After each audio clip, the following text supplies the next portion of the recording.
Dan hari ini kita akan bicara tentang masadir ahkamil Islam, ya, sumber-sumber hukum Islam. Jadi kita harus petakan ya, agar jelas ya. Jadi ada disebut dengan sumber hukum Islam, sumbernya ya, referensinya, dan ada yang produknya, hasilnya yang kita kenal dengan fikih ya. Misalnya ya, sumber hukum Islam itu apa sih ya, kemudian misalnya dan dengan demikian kita bisa membedakan ya, bahwa tidak sembarang untuk memvonis ya, apakah suatu kegiatan itu haram, sunnah ya, atau dalam terminologi fikih wajib ya, sunnah, mubah, dan makruh serta haram ya, sebelum kita mengetahui referensinya ya. Ini kiasannya seperti orang membuat roti. Jadi roti itu kan ada bahannya, ada pabriknya, dan ada hasilnya, rotinya. Bahannya apa? Terigu, tepung, mentega, dan seterusnya ya. Ada pabrik yang mengelola dan kemudian jadilah roti. Nah, hukum Islam juga demikian ya. Paling tidak ada 4 sumber hukum Islam ya, yang disepakati oleh para ulama. Sebut saja demikian ya. Nah, pertama adalah Al-Quran. Artinya kalau kita ingin menentukan suatu hukum ya, apakah boleh, tidak, wajib, sunnah ya, maka kita lihat Al-Quran. Ada nggak dalam Al-Quran ya. Yang kedua ya, adalah hadis ya. Jadi kita tidak hanya cukup berbekal Al-Quran saja dengan mengatakan bahwa saya hanya berpegang pada Al-Quran ya.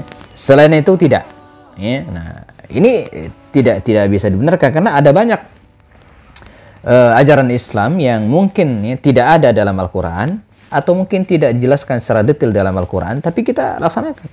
Misalnya apa? Misalnya pelaksanaan ibadah haji. Di Al-Quran cuma disebutkan wal yatawafu bil baitil atiq. Jadi tawaflah kalian ya, di Ka'bah, rumah tua ya. Bagaimana tawafnya? Berapa kali tawaf dan apa yang dibaca? Enggak ada dalam Al-Quran ya. Itu dijelaskan dalam hadis-hadis Rasulullah SAW. Bahkan pelaksanaan sholat kita ya, detailnya ya, di Al-Quran cuma disebutkan aqimus sholat, dirikanlah sholat. Teknisnya, rukuknya, sujudnya gimana? Enggak ada ya. Bacaannya ya, anggota sujud ya, semua dijelaskan dalam hadis Rasulullah SAW. Bahkan yang lebih ekstrim lagi ada syariat yang tidak ada dalam Al-Quran, tapi kita laksanakan. Misalnya melaksanakan sholat jenazah ya, itu tidak ada dalam Al-Quran bagaimana pelaksanaannya. Semua jelaskan dalam hadis-hadis Rasulullah SAW. Nah, betul bahwa dalam hadis itu nanti ada yang sahih, ada yang hasan, dan ada yang dhaif, serta ada yang maudhu, yang palsu.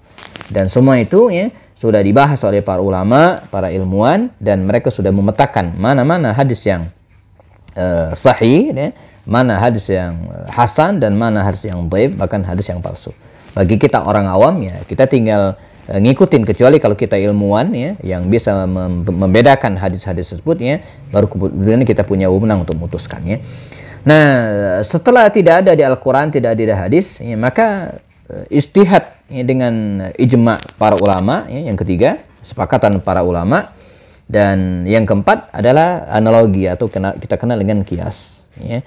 Jadi belum tentu sebuah syariat tidak ada di Al-Quran, tidak ada di hadis, lalu kemudian nggak boleh kita kerjakan. Jadi kita nggak boleh bicara sembarang, misalnya, kenapa nggak dikerjakan? Kan nggak ada dalam Al-Quran, kan nggak ada dalam hadis. Iya, ya, tapi ada sumber hukum yang lainnya, disebut dengan kias.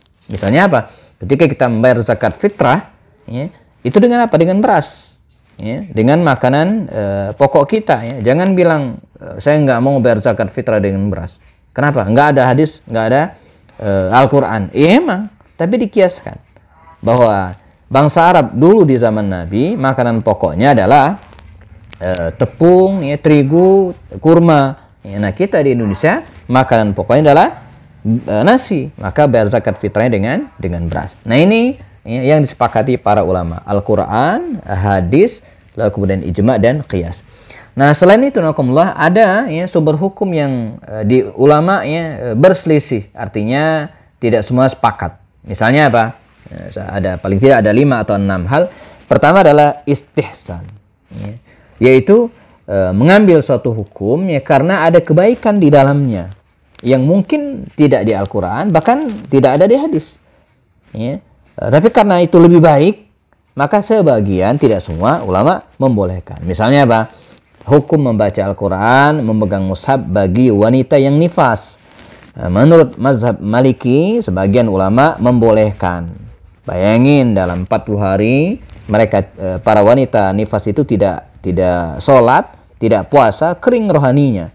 Maka sebagian mengatakan boleh membaca dan memegang mushaf Al-Quran. Menurut ulama sebagian, tidak semua. Ya. Kemudian yang kedua adalah maslahat mursalah, mengambil hukum karena ada maslahat di dalamnya.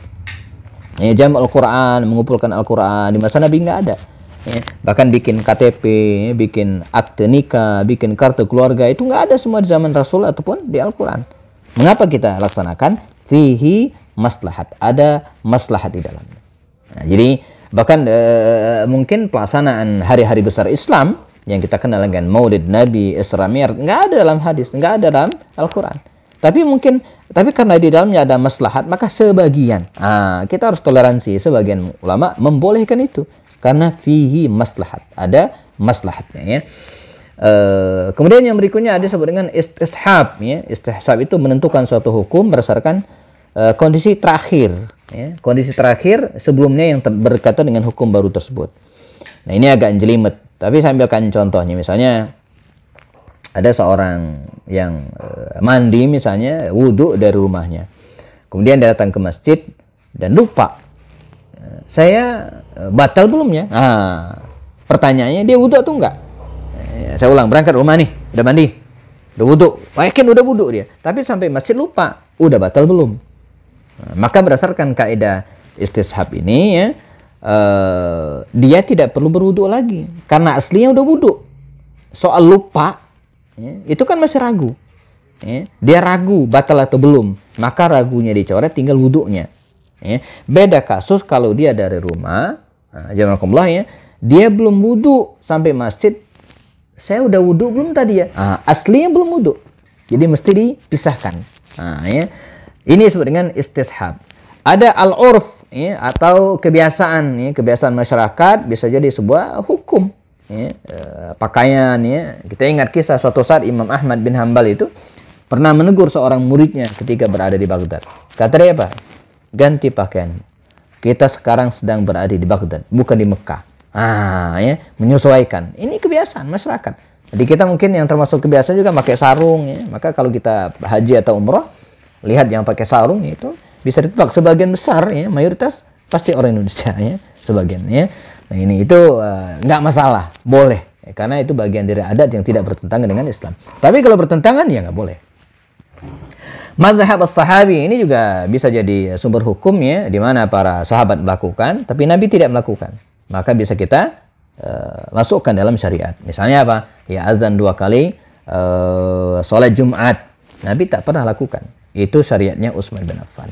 Salat tarawih 30 hari, sebulan penuh Ramadan, Nabi tak pernah lakukan, cuma 3 hari beliau laksanakan. Tapi kita laksanakan syariat para sahabat. Syar'u man qablana, ya, ini juga bagian dari syariat para nabi sebelumnya. Sebagian mengatakan ini bagian dari sumber hukum Islam ya. Tapi sebagian lagi mengatakan tidak ya. Jadi syariat-syariat para nabi sebelumnya selagi dia tidak dinasakh ya, oleh ajaran Islam dan disebutkan dalam Al-Quran, sebagian mengatakan itu bagian dari sumber hukum dalam Islam. Contohnya apa? Ya, masalah qisas. Ya. Min ajli dzalika katabna ala bani Israil, ya, dalam Al-Quran kami tetapkan bagi Bani Israel. Nah, itu kan syariat Bani Israel. Ya. Bahwa orang yang membunuh dan seterusnya dalam Al-Quran sebutkan itu syariat Bani Israel. Tapi menjadi syariat kita juga hari ini.